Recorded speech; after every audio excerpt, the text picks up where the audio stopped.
We don't live very far into life until we realize that there is goodness and there is hardship, and we're going to live in the tension of those two things forever for the rest of our days. If we can balance them, we'll have joy.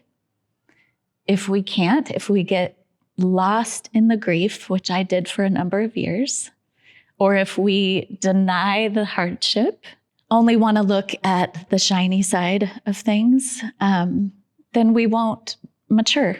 We won't become the people that our people need, that the world needs. We're not looking reality in the face. What version of our faith just didn't work? This is one of my favorite outcomes of living the story we've lived. You know, I think you grow up with a faith, and in some ways it's beautiful, and it's part of being a child, is that you think you ask God for something and he'll give it to you. Yeah. So when you were diagnosed with cancer and we were sure you would be healed because we were praying in faith and with community and seeking God with all our hearts, that was the formula I'd been given, is that if you do that and you persist in it, you will be healed. Yeah. Yep.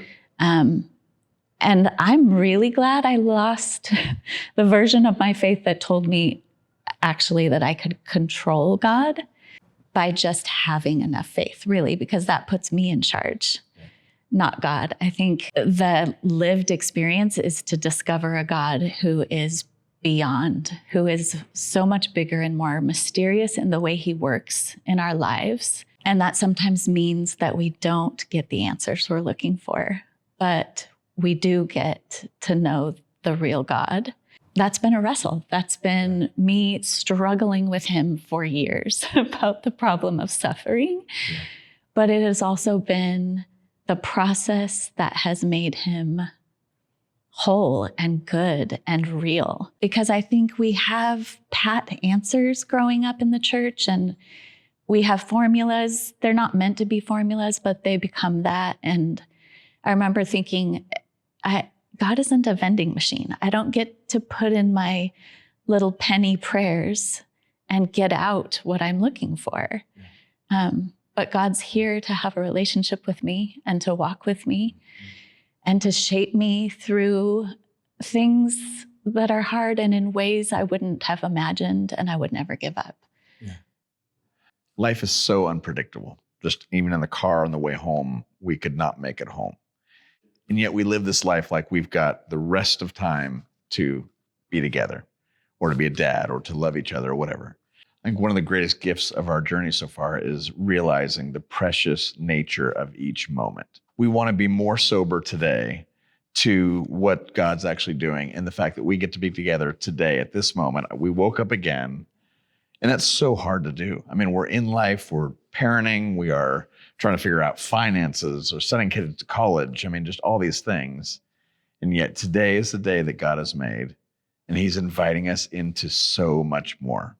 And so much more could literally be just encouraging one another, encouraging our kids, or our neighbor needs something. You know, I think so many times I think God's got something. He's really at work doing something really awesome.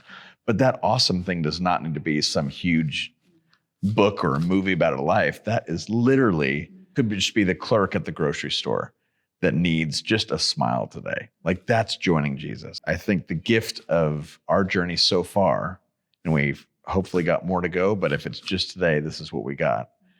The gift has been perspective, that we get just today to be together and to see what Jesus is up to in the grand and in the minutia. Hilary, the book is called Waking Up Again, A Journey of Grief and Gratitude. Why grief and gratitude? Because isn't that life? I think we don't live very far into life until we realize that there is goodness and there is hardship, and we're going to live in the tension of those two things forever for the rest of our days. Yeah. And if we can balance them, we'll have joy. If we can't, if we get lost in the grief, which I did for a number of years, or if we deny the hardship and only want to look at the shiny side of things, then we won't mature. We won't become the people that our people need, that the world needs, because we're not looking reality in the face.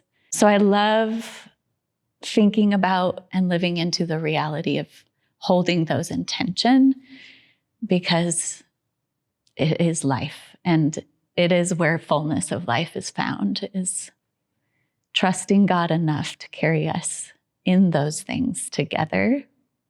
In the grief and in the gratitude.